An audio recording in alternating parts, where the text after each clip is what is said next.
Hey guys, welcome to my channel. आज की video में मैं आपको बताऊंगी पीरियड मिस हुए काफ़ी टाइम यदि हो गया है 5 दिन, 10 दिन, 15 दिन, 20 दिन या फिर इससे भी ज़्यादा, लेकिन आपका जो प्रेगनेंसी टेस्ट है वो नेगेटिव आ रहा है, तो ऐसा क्यों होता है, इसके पीछे कौन कौन से रीजन हैं जो हो सकते हैं, वो सब मैं आपको बताऊंगी। लेकिन वीडियो यदि नॉलेजेबल लगे तो वीडियो को लाइक और शेयर, और चैनल पे नए आए हैं तो चैनल को सब्सक्राइब भी कर दीजिए। अब हम बात करते हैं कि वो कौन कौन से रीजन हो सकते हैं जो आपकी बॉडी में हो रहे होते हैं, लेकिन आपको पता नहीं होता कि इसकी वजह से भी आपके जो पीरियड्स हैं वो डिले हो जाते हैं। तो हम देखते हैं हमारा सबसे पहला रीजन, जिसमें पहला हमारा रीजन है वर्कआउट। जी हाँ, वर्कआउट की वजह से भी आपके पीरियड डिले हो सकते हैं, लेकिन इसमें शर्त ये है कि आपने जो वर्कआउट है वो एक एक्सेस अमाउंट में किया हो।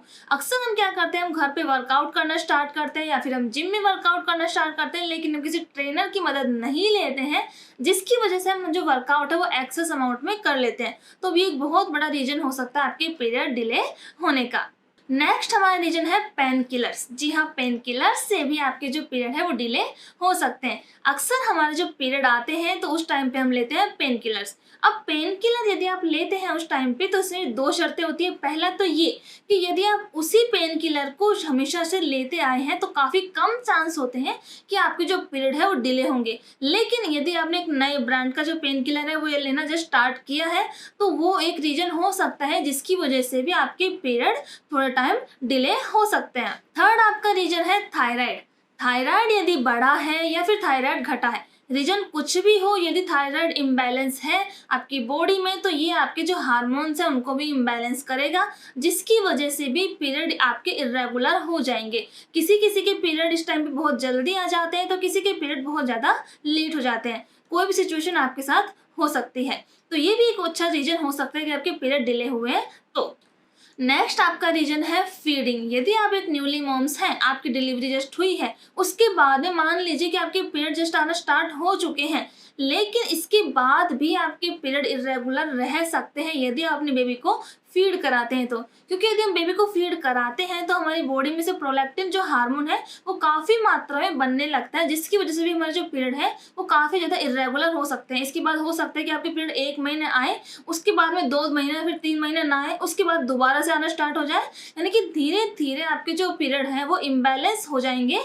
लेकिन यदि आप बच्चे को फीड कराना छोड़ देंगे उसके बाद में 3 से 6 महीने बाद में यूजुअली आपके जो पीरियड है वो रेगुलर हो जाते हैं। नेक्स्ट आपका रीजन मेनोपॉज भी हो सकता है, क्योंकि फिलहाल कई केसेस ऐसे भी आ रहे हैं जिसमें मेनोपॉज जो होता है वो 35 की एज के आसपास ही होने लग जाता है। और मेनोपॉज जब भी होता है तो वो एकदम से पीरियड बंद नहीं होते। वो यदि 1 महीने में पहले आते तो फिर 2 महीने में आना स्टार्ट होंगे, फिर 4 महीने में, फिर 6 महीने में। तो इस तरीके से धीरे धीरे उनकी जो टाइम है वो बढ़ता जाएगा और फिर वो आराम से बंद हो जाएगा। यानी कि मेनोपॉज भी एक रीजन हो सकता है यदि आपके पीरियड इरेगुलर हो गए हैं, पीरियड डिले हो रहे हैं तो। इसके अलावा आपका रीजन हो सकता है यदि आपका सडनली वेट बढ़ा है या फिर घटा है।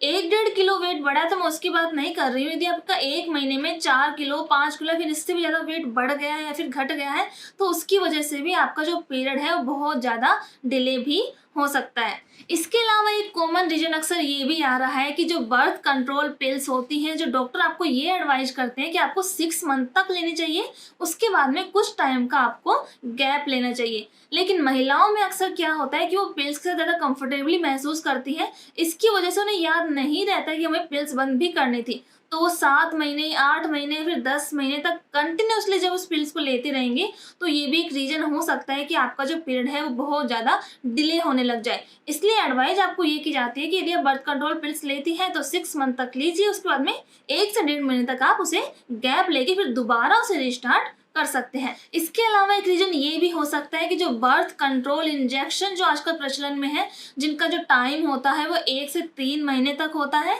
तो जो आपको इंजेक्शन लगता है तो 1 से 3 महीने तक काम करेगा, लेकिन उस टाइम पे कई बार पीरियड डिले भी हो जाता है या फिर उस टाइम पे नहीं भी आता है किसी किसी को, तो ये भी एक रीजन हो सकता है आपके लिए। लेकिन जैसे ही उसका असर खत्म होगा तो आपकी जो पीरियड है वो दोबारा रेगुलर होना स्टार्ट हो जाएंगे। इसके अलावा फैमिली प्लानिंग के लिए आजकल एक और चीज चलन में है जिससे हम इंटरनेट डिवाइस करते हैं, तो ये कॉपर टी की तरह होती है, लेकिन कॉपर टी नहीं होती, क्योंकि कॉपर टी में कॉपर आयरन रिलीज होता है, लेकिन इसमें हार्मोन रिलीज होता है जो कि आपकी बॉडी में बनता रहता है। तो इसकी वजह से भी आपके हार्मोन अक्सर इम्बैलेंस हो जाते हैं, जिसकी वजह से पीरियड डिले या फिर इरेगुलर भी हो सकता है। तो ये मैंने आपको 10 रीज़न बताए, इनमें से आप मुझे कमेंट करके ज़रूर बताना कि आपके साथ ऐसा कौन-सा रीज़न है जो आपको लगता है कि आपके साथ हो रहा है, जिसकी वजह से आपके पीरियड नहीं आ रहे हैं। बस यही थी हमारी वीडियो। वीडियो पसंद आए तो वीडियो को लाइक और शेयर ज़रूर करना। चैनल पे नए हैं तो सब्सक्राइब कर लेना। हम मिलेंगे नेक्स्ट में, तब तक के लिए बाय, जय हिंद।